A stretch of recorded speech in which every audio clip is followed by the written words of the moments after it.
lot of this, I see a little patch there. A lot of this sanded and welded.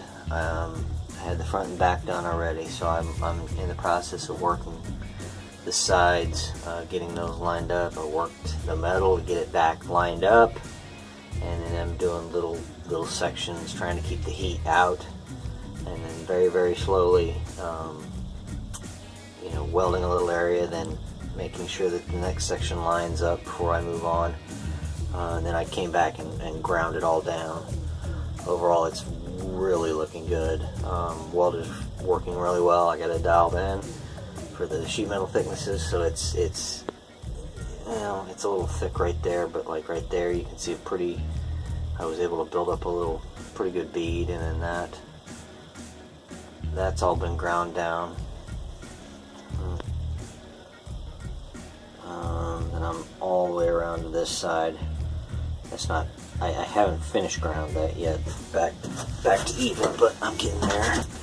I also went underneath and using the belt sander, the air belt sander, I was able to just start sanding that stuff. And then one thing I did have to do is, you can see I started up this side as well, got some little sections in there.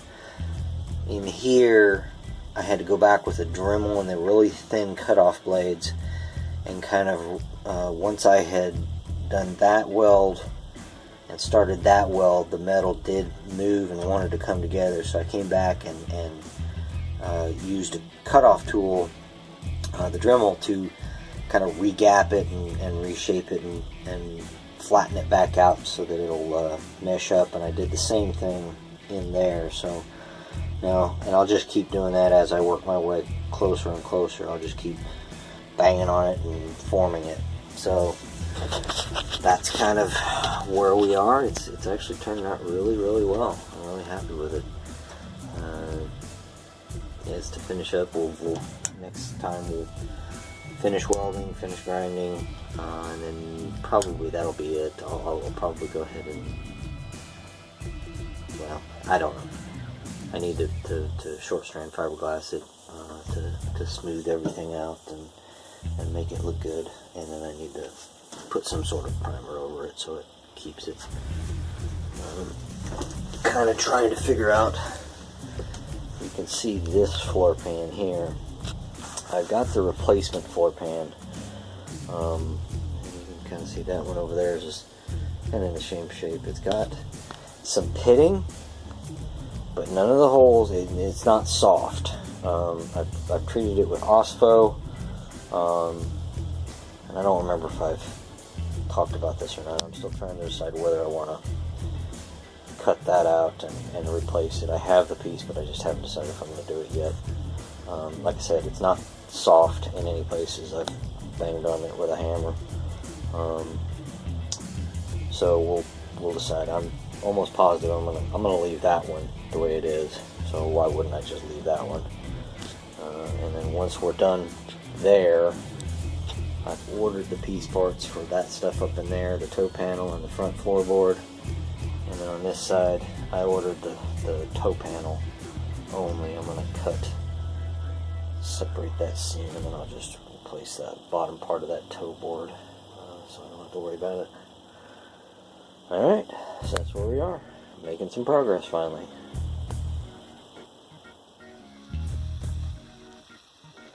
Okay, so here's where we ended up.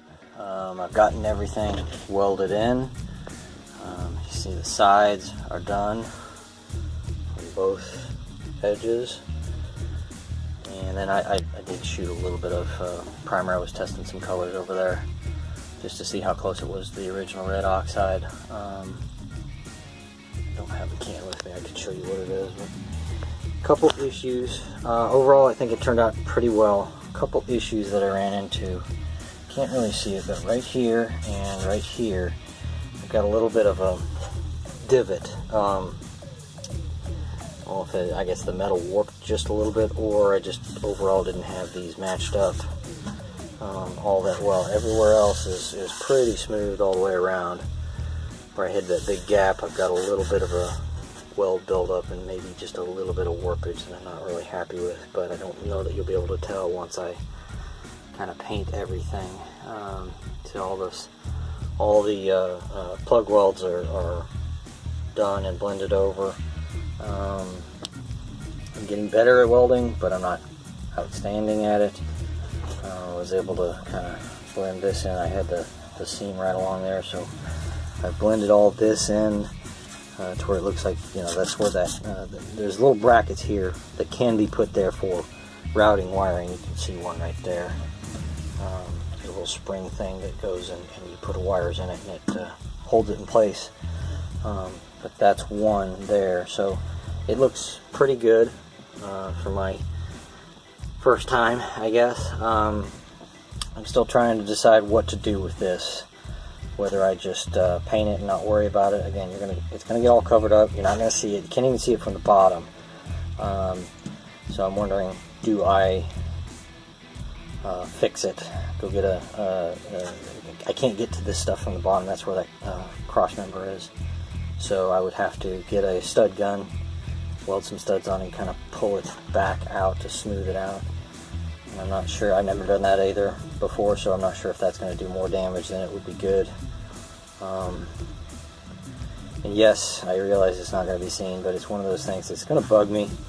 The other thing is I'm kind of trying to practice all these techniques to get better in the future, in case I have to, when I have to do the outside of the car, and all the little things that are going to come with that. So practicing those techniques now on areas where you can't see them seems like a good idea, but there's a pretty big tool investment to go and get all that stuff to do that. Okay, I'm going to bring you back in just a second, and we'll look at the bottom side. Okay, so let's see. I don't know if this video is going to turn out. This is the bottom side, and this is the seam. I've kind of blended it down. I used the little 18-inch belt sander, pneumatic belt sander, to hit this stuff from the backside. I haven't done any welding on the backside here. I just blended it down. I'm not sure if I'm able to get in between here. You can see the difficulties of doing it when the car is assembled. I've got this huge exhaust pipe right in the way, so I've been able to kind of bend it and move it just enough to be able to get up there and kind of sand. It's not as good as I would hope, and I definitely wouldn't leave it this way if I didn't absolutely have to. The rest of it looks pretty good. It's pretty smooth, and the welding seemed to go pretty well. So you can kind of see the overall pan there. And again, I'll get that plug fitted in the future, and this is the cross member or stuff. But it's all smooth. There's just a little bit of unevenness because of the welds not penetrating in every location. So in the current circumstance, what I'll probably do is just use the short strand fiberglass and smooth it out. But in the future, if I ever redo this car completely and sandblast the bottom, which I really want to do, you can see all the undercoating and crap, and then the frame rails and everything need to be just cleaned up. There's a lot of surface rust. Nothing I think is penetrating anything. I just need to clean it up, and I would love to have all this nice and clean painted. But that's very difficult with the car completely together. So we'll do what we can for now. So that is pretty much the end of this rear floor pan. I'll probably bring you back, and if I ever do the short strand fiberglass, I'll post that. But for the most part, I think I'm done with this. I'm going to move on to the passenger front floor pan. All right. Okay, so here's where we ended up. Got a little coat of paint on there, kind of clean things up. Paint really makes that weld stand out. You can see along that edge there, it just doesn't look very good. I don't have any doubt that it's solid, it just doesn't look good, so I'll probably have to hit that with some short strand fiberglass to smooth things out. That over there is not nearly as bad, but still a little bit wavy. Back here you can see the traces of the weld. Over here, let's see. You can see it. There. Background.